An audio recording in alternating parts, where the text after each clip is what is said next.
Hello, my name's Marcus and I work at Clarity Accounting, and at Clarity we sort of pride ourselves in a lot of charitable foundations, and today I'm going to be interviewing the person sitting next to me, Donald, who is our director and co-founder, and we're going to find out a wee bit more about one of the foundations he's decided to support. So previously last year Donald climbed to Everest Base Camp, and Donald, if you want to just tell us a wee bit about that, because now you're looking to climb Mount Kilimanjaro. Yep, so first of all, I'm very fortunate to be able to go to Everest Base Camp and this year to Kilimanjaro. I realise not a lot of people can, and I'm in the very fortunate position that I can do so, and while raising money for charity at the same time. So last year I turned 50, and lifelong dream was to go to Everest. Not top of Everest, but Base Camp, which is about 2/3 of the way up. So kind of quite a distance. So kind of why do I want to do that? Well, first of all, I kind of grew up fairly humble beginnings. You can imagine the Hovis advert in black and white, the small child with a loaf of bread. Not exactly me, but something like that. But always read about adventurers and explorers, Scott of the Antarctic, Hillary and Tenzin climbing Everest. These were my heroes, and never in a million years I thought I would be able to go on an adventure like this. Maybe it took me 40 years to get there, but I had the opportunity to go to Everest Base Camp last year and climb Kilimanjaro. It's an amazing experience. It's something out of this world that you wouldn't normally do. The culture, the food, the people, it was just a life-changing thing to do, and I loved it, and that's why I do that again this year. Different experience, but kind of similar. I've kind of got the mountaineering bug, as it were.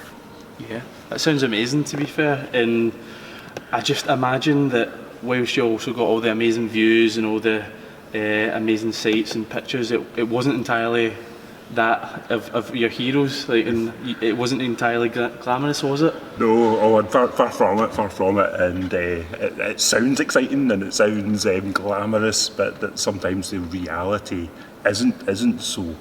So first of all, you're trekking at high altitude, and that has its own dangers. High altitude sickness, and that can be pretty serious.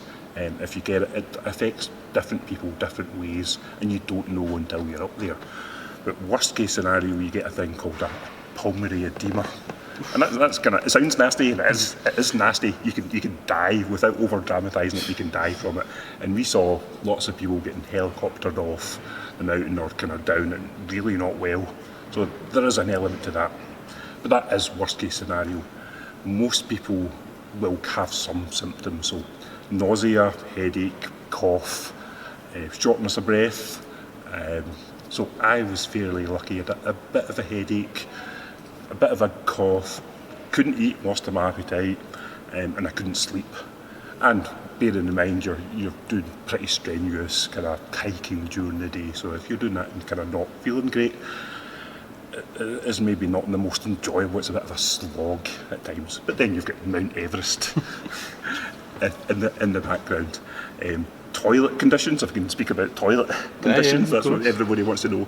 Kind of usually a hole in the ground is the best case. So good squatting skills. I'll leave the description at that. And toilet roll was your most prized possession. You get all the money in the world, but as long as you had your toilet roll. Pretty basic. Didn't shower for 12 days, so you smell pretty bad. So does everybody else. So that's all right. And kind of cold water. If you're sleeping at night, freezing cold, can't get you sleep, you know you need to get up in an hour. You could hear the rats running along next to your bed. So not really 5-star luxury. No, certainly not. But that just adds to the adventure and the experience of it. Yeah, it almost begs the question as to say, why are you doing it again? But I suppose at this time you've sort of doing it for a charitable cause. Yeah. And the feeling you get to the top, you're doing it in a group. I did it with my two best pals, and pushing each other along, helping each other. You kind of get that feeling of you're doing it, you're achieving something there. Yeah, and this year you're looking to partner up with the St Mirren Charitable Foundation. Yeah, so last year we raised money. So we kind of is self-funded, and we're donating money as well. I'm conscious we're asking money to asking people to donate to charity when times are tight. But that's sometimes when charities need the money most. So I'm born and bred in Paisley. I'm a big St Mirren fan. So the St Mirren Charitable Foundation, so not the club, they've got a charity attached to the club. It's the natural choice for me. It's kind of local to me, and they help people in my area, so helping the local community. Kind of sad to say, I'm a proud Paisley buddy, but Paisley's now a run-down area. Lots of poverty, child hunger, mental health problems. It kind of really is, sad to say, in a bit of a bad state. But the charity helps people in need.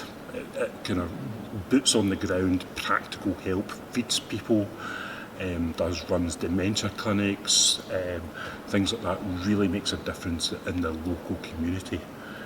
I would have been, if the charity was there, I would have been helped by that charity when I was younger, dreaming of being a mountaineer. So if that helps people now break out of that, poverty can be a cycle. You grow up in poverty and you can't escape it because of your environment. But sometimes if you have a bit of a helping hand, then you can see the bigger picture and you can go and live your dreams and climb Everest. So that's why I'm doing it for St Mirren. Yeah, and that sounds excellent. I suppose that's all the sort of questions we have at this moment in time. Yep. So if anyone wants to get in touch or find out a bit more about Donald's trip or even donate to the St Mirren Charity Foundation, please just get in touch with us and we'll point you in the right direction. So thanks very much, Donald, Cheers, for your time. Marcus. Thank you. And all the best.